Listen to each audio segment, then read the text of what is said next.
Assalamualaikum warahmatullahi wabarakatuh. Kami akan mempresentasikan materi inovasi dalam sarana prasarana sekolah, mata kuliah inovasi pendidikan dengan dosen pengampu Dr. Nita Karmila MPD. Kami dari kelompok 5 beranggotakan Pratami Syarah Gunawan, Kristiana Ita Siboro, Ulan Agustina Fadilah, dan Mutiara Zahra. Pertama, kita akan membahas mengenai pengertian inovasi. Inovasi menurut etimologi berarti dari kata innovation yang artinya pembaharuan atau perubahan. Inovasi dapat diartikan menjadi dua, yaitu inovasi berdasarkan discovery dan inovasi berdasarkan invensi. Discovery mempunyai makna yaitu adalah penemuan sesuatu yang sudah ada sebelumnya tetapi tidak diketahui oleh banyak orang. Sedangkan invensi yaitu adalah suatu penemuan yang baru dihasilkan atau baru dibuat oleh manusia. Selanjutnya, inovasi secara umum berarti adalah suatu ide, produk, informasi, teknologi atau lainnya yang digunakan diterapkan oleh lingkungan atau masyarakat tertentu untuk terwujudnya suatu perubahan dalam masyarakat tersebut. Nah, sarana adalah semua perangkat, peralatan, bahan, dan perabotan yang secara langsung digunakan dalam proses pendidikan di sekolah. Sarana dibedakan menjadi 3 jenis. Yang pertama, dilihat dari habis tidaknya dipakai. Yang kedua, ditinjau dari bergeraknya tidaknya. Dan yang ketiga, ditinjau dari hubungannya dengan proses belajar mengajar. Yang pertama, dilihat dari habis tidaknya dipakai dibedakan menjadi 2 macam, yaitu sarana yang habis dipakai dan sarana yang tahan lama. Sarana yang habis dipakai adalah segala bahan atau alat yang apabila digunakan bisa habis dalam waktu yang relatif singkat. Contohnya seperti kapur tulis, bahan kimia, dan lain-lain. Sedangkan yang kedua, sarana yang tahan lama itu adalah keseluruhan bahan atau alat yang dapat digunakan secara terus-menerus atau dalam waktu yang relatif lama. Contohnya bangku sekolah, mesin tulis, atlas, globe, dan beberapa peralatan olahraga lainnya.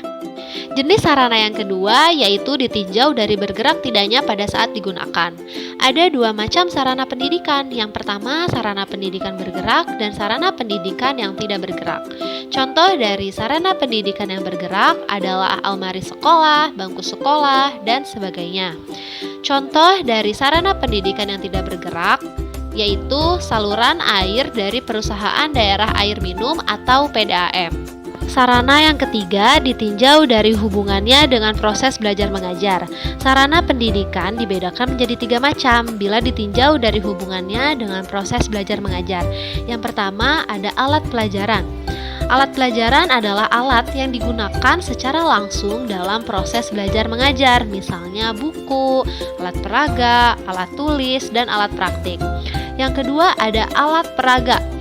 Alat peraga adalah alat pembantu pendidikan dan pengajaran, dapat berupa perbuatan-perbuatan atau benda-benda yang mudah memberi pengertian kepada anak didik berturut-turut dari yang abstrak sampai dengan yang konkret. Dan yang ketiga ada media pengajaran.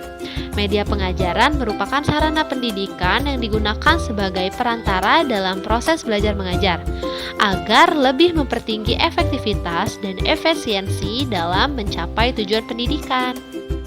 Prasarana pendidikan. Prasarana pendidikan adalah segala macam peralatan, kelengkapan, dan benda-benda yang digunakan oleh guru untuk menyelenggarakan pendidikan. Selanjutnya ada jenis-jenis prasarana. Prasarana pendidikan di sekolah bisa diklasifikasikan menjadi 2 macam. Yang pertama, ada prasarana pendidikan yang secara langsung, yaitu digunakan untuk proses belajar mengajar, seperti ruang teori, ruang perpustakaan, ruang praktik, dan ruang laboratorium. Yang kedua, ada prasarana sekolah yang keberadaannya tidak digunakan untuk proses belajar mengajar. Misalnya, ruang kantor, tanah dan jalan menuju sekolah, toilet, ruang kepala sekolah, dan tempat parkir kendaraan. Standar sarana praksarana dalam pendidikan dibagi menjadi 3. Yang pertama yaitu sekolah. Sekolah memenuhi ketentuan luas minimal sesuai dengan rasio jumlah siswa. A.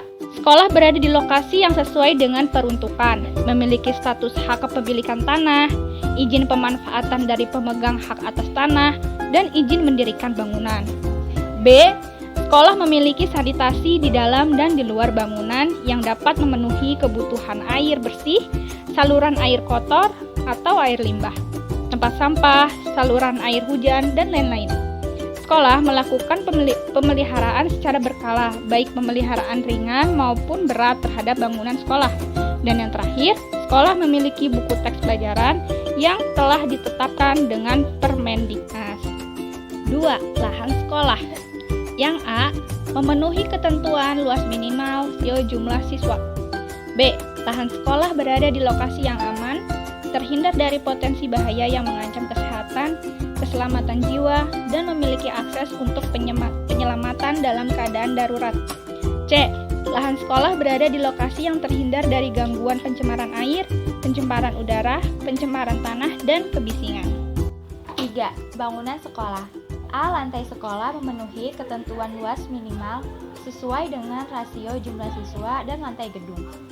B. Bangunan sekolah memiliki struktur yang stabil dan kokoh serta dilengkapi dengan sistem pencegahan bahaya kebakaran dan petir. C. Bangunan sekolah memiliki ventilasi udara dan pencahayaan yang memadai. Adapun prinsip-prinsip yang perlu diperhatikan dalam mengembangkan sarana prasarana pendidikan adalah sebagai berikut.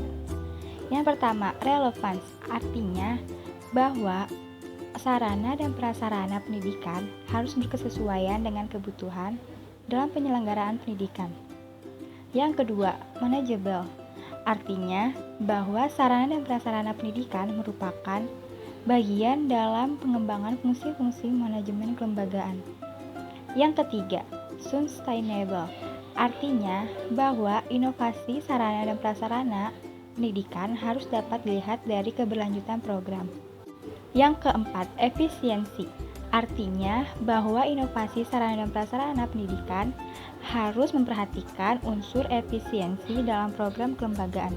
Yang kelima, productivity, artinya bahwa sarana dan prasarana pendidikan mengacu kepada peningkatan output dan produktivitas kelembagaan pendidikan yang bersangkutan. Dan yang keenam, up to date, artinya bahwa sarana dan prasarana program kependidikan yang dikembangkan merupakan hal yang baru dalam penyelenggaraan pendidikan. Cukup sekian pemaparan dari kelompok kami. Terima kasih atas perhatiannya. Mohon maaf apabila ada kesalahan. Wabillahi taufiq wal hidayah. Wassalamualaikum warahmatullahi wabarakatuh.